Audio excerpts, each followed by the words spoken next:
काला साया। यूं तो बनारस घाट अपनी खूबसूरती के लिए बहुत प्रचलित है, पर घाट के किनारे कई राज लिए बैठे हैं। ये कहानी शुरू होती है बनारस के घाट के पास बने ममता निवास से, जहाँ प्रिया लाल जोड़े में ममता के घर उसकी बहू बनकर आती है। आओ आओ बहू, घर को अपने पैरों से पवित्र करो। ममता घर की दहलीज पार कर ही रही होती है कि अचानक एक बहुत गंदी सी बास पूरे घर में फैल जाती है।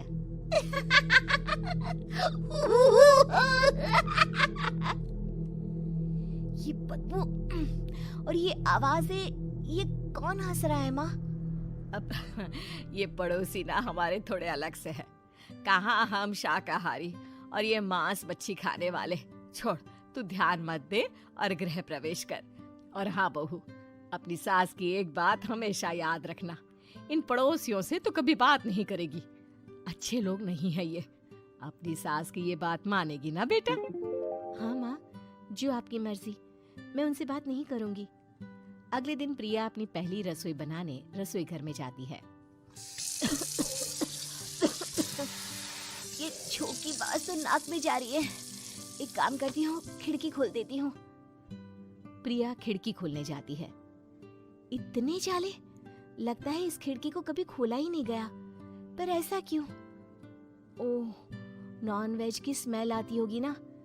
2 मिनट के लिए खोल लेती हूँ, फिर बंद कर दूंगी। प्रिया खिड़की खोलती है। खिड़की खोलते ही उसकी नजर सामने वाले घर की खिड़की पर पड़ती है, जहाँ एक लड़की खड़ी होती है, हाथों में मेहंदी, लाल रंग की साड़ी, बिल्कुल सजी धजी, मानो प्रिया की तरह ही वो भी नई नवेली बहू हो। वो प्रिया को देखकर मुस्कुराती है। हे भगवान, माँ ने तो इनसे बात करने को मना किया था। प्रिया फौरन ही खिड़की बंद कर देती है और तवे पर चढ़े रोटी की ओर देखने लगती है, पर वहाँ रोटी न होकर मछली पड़ी होती है। ये क्या? पहली ही रसोई में इतनी बड़ी गलती! हे भगवान, अब मैं क्या करूं? प्रिया बहुत डर जाती है और फौरन रसोई की सफाई करने और फिर सभी के लिए खाना बनाने लग जाती है। जब वो सबको खाना परोसती है, सब तो ठीक है, मैं बेकार में चिंता कर रही थी। हे भगवान, ऐसे ही बस अपनी कृपा बनाए रखना। रात के वक्त जब सब सो रहे होते हैं, तब प्रिया को पायल की आवाज सुनाई देती है, जिससे उसकी आंख खुल जाती है। ये पायल की आवाज कहाँ से आ रही है? प्रिया उठकर उस आवाज के पीछे छत की सीढ़ियों तक जाती है। तभी उसे बच्चे के रोने की आवाज आती है। प्रिया छत पर जाती है तो क्या देखती है? वही लाल साड़ी वाली लड़की अपनी गोद में एक नवजात बच्चे को घुमा घुमा कर सुला रही है। तभी प्रिया की नजर उसके पेट पर पड़ती है। ओह गॉड, ये तो प्रेग्नेंट भी है। सुनिए, बच्चा सो नहीं रहा है क्या? मैं कुछ मदद करूं?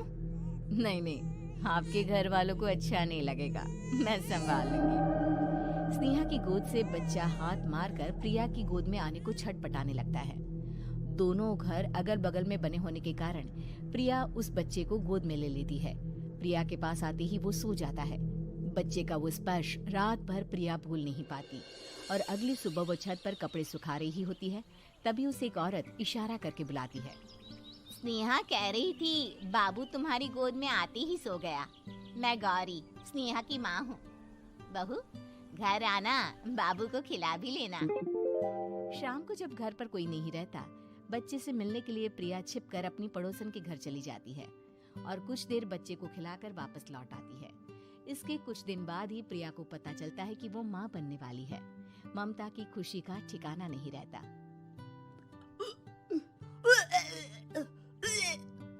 माँ जी, पता नहीं क्यों उल्टी आ रही है। प्रिया भागती हुई वॉशरूम में जाती है तो हरे और लाल रंग की उल्टी करती है। उस उल्टी में से कीड़े निकलते हैं। ये क्या? खून और ये कीड़े! माँ! माँ! प्रिया की आवाज सुनकर ममता दौड़ कर आती है, पर बेसिन में कुछ नहीं होता। प्रिया हक्की बक्की रह जाती है। ये सब क्या हो रहा है? प्रिया घबरा जाती है और अपने कमरे में जाकर सो जाती है।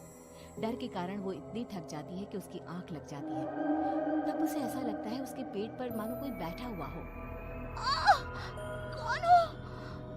प्रिया के पेट पर एक 5 महीने की बच्ची बैठी हुई थी, जो बुरी तरह जली हुई थी। माँ, तुम ही मुझे लाई ना अपने पेट में। मैं तुम्हारी माँ नहीं हूँ। कौन हो तुम? माँ, देखो मैं जल गई बुरी तरह से। 6 महीने पेट में रहने को भी मुझे नहीं मिला। सहला दो ना माँ। बचाओ, बचाओ, माँ। ममता दौड़कर कमरे में आती है। प्रिया की बातें सुनकर वो सब समझ जाती है। तू कहीं बगल वाले घर में तो नहीं जाकर आई ना बहू? मुझे माफ कर दो, मैं गई थी माँ। उस घर में सब मरे हुए हैं बहू। कई साल पहले स्नेहा उस घर में बहू बनकर आई थी। कुछ ही दिन में वो एक बच्चे को जन्म देने वाली थी। पूरा घर बच्चे के आने की खुशी में खोया था कि एक दिन अचानक उस घर में आग लग गई। सब बुरी तरह जलकर मर गए। गौरी आज भी दादी बनने का इंतजार कर रही है और इसीलिए स्नेहा ने अपना अजन्मा बच्चा तुम्हारी कोख में डाल दिया। ममता ये कह रही होती है कि पीछे से उसके पैरों को एक बच्चा पकड़ लेता है। दादी, दादी। माँ, स्नेहा की गोद में यही बच्चा था।